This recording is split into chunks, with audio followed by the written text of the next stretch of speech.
Selamat selamat malam. Assalamualaikum warahmatullahi wabarakatuh. Salam sejahtera bagi kita semua. Salam Om Swastiastu, Namo Buddhaya. Salam kebajikan. Di sini saya akan mempresentasikan atau menjelaskan tentang analisis perspektif orientalisme pada lukisan penangkapan Pangeran Diponegoro karya Nicholas dan Raden Saleh sebagai pembanding. Sebelumnya, perkenalkan nama saya Fikri Torik Nugroho dengan NIM 240142050. Prodi Pendidikan Seni Rupa Universitas Negeri Semarang yang diampu oleh Pak Iksan dan mata kuliah PIB Pengantar Ilmu Budaya. Pertama-tama, orientalisme pertama kali dikemukakan oleh Edward W. Said di dalam bukunya yang berjudul Orientalisme, Western Conception of the Orient.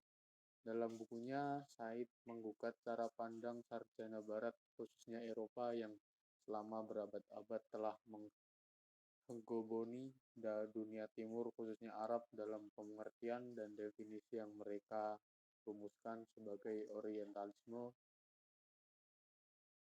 Hegemoni sendiri dapat diartikan bahwa bangsa Barat memandang bahwa bangsa Timur sebagai suatu kekacauan, ketidakteraturan yang diberi atau dipimpin merujuk kepada penjajahan atau pendudukan pemerintah. Dapat diartikan pula bahwa orientalisme merujuk pada peniruan atau penggambaran ulang unsur pada budaya Timur, merujuk kepada Asia, yang dilakukan di Barat Amerika atau Amerika dan Eropa oleh para pelukis, desainer, dan lain sebagainya. Kebanyakan orang Barat memasukkan cara berpikir orientalis ini bukan untuk kepentingan akademis, melainkan berlatar untuk menjatuhkan orang Timur dalam segi adat, budaya, keagamaan, dan lain-lain. Terkadang penggambaran yang dilakukan tidak sesuai dengan apa yang dilihat keseharian orang Timur. Orang Barat cenderung melebih-lebihkan dan menampilkan sisi orang Timur sebagai orang terbelakang yang lemah. Termasuk karya lukisan milik Nicholas yang berjudul The Submission of Diponegoro to Lieutenant General Hendrik Marcus Broken de Cock. Nicholas Peeneman melukiskan situasi penangkapan Diponegoro pada 28 Maret 1830 dengan sebagian besar pemimpin gerilya lainnya yang tertangkap. Sejarah mengatakan bahwa Pangeran Diponegoro diundang untuk mendatangi rumah Legend de Cock di Magelang untuk menegosiasikan akhir pertikaian dan mewujudkan kesepakatan bersama.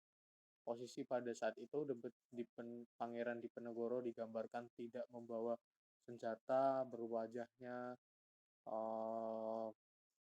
ingin menyerahkan diri kepada Letnan de Cock itu. Tapi namun kenyataannya tuh Pangeran Diponegoro itu ditipu oleh Legend de Cock. Jadi seperti situasi sedang gencatan senjata, maka dari itu Pangeran Diponegoro dan pasukan gerilya tidak membawa senjata karena memang datang untuk berdiskusi, tapi malah pihak Legend de Cock malah mengkhianatinya. Ya, setelah kedatangan sekitar 3 jam, Pangeran Diponegoro dan Letnan de Cock dan pasukannya segera mengamankan Pangeran Diponegoro dan pasukan gerilya yang saat itu tidak membawa senjata, kemudian dibuang ke Makassar sebagai tempat pengasingan Pangeran Diponegoro sampai akhir hidupnya.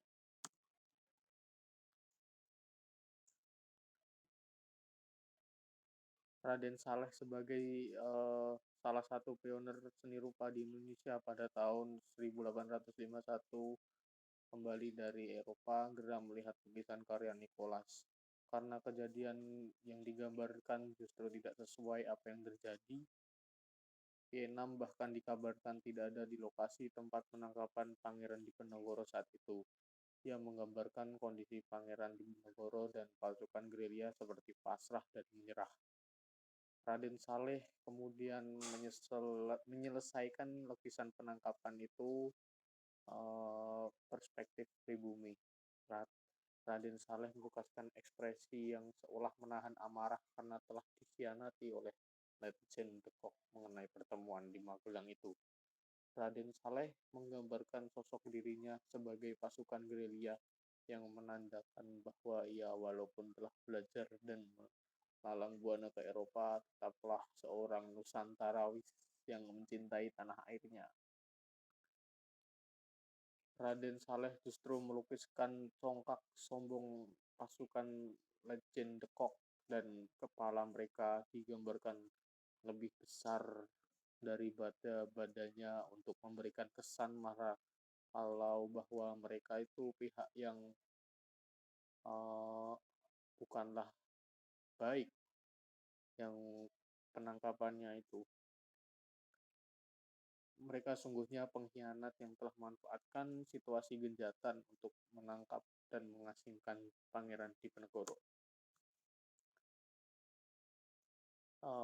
Dapat dibuktikan melalui karya seni lukis milik Nicholas dan Raden Saleh yang menggambarkan situasi yang yakni penangkapan oleh Letjen Dekok Magelang. Namun perbedaan jelas terletak pada perspektif penggambaran kondisi dan ekspresif dan emosi yang tersampaikan melalui lukisan.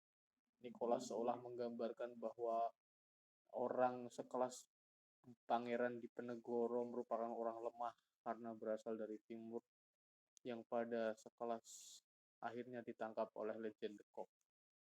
Kemudian Raden Saleh membantah melalui lukisan penangkapan atau merespon Pangeran Diponegoro versi miliknya justru menggambarkan perlawanan Pangeran karena telah dikhianati Dekok dalam perundingan kala itu. Baik, itulah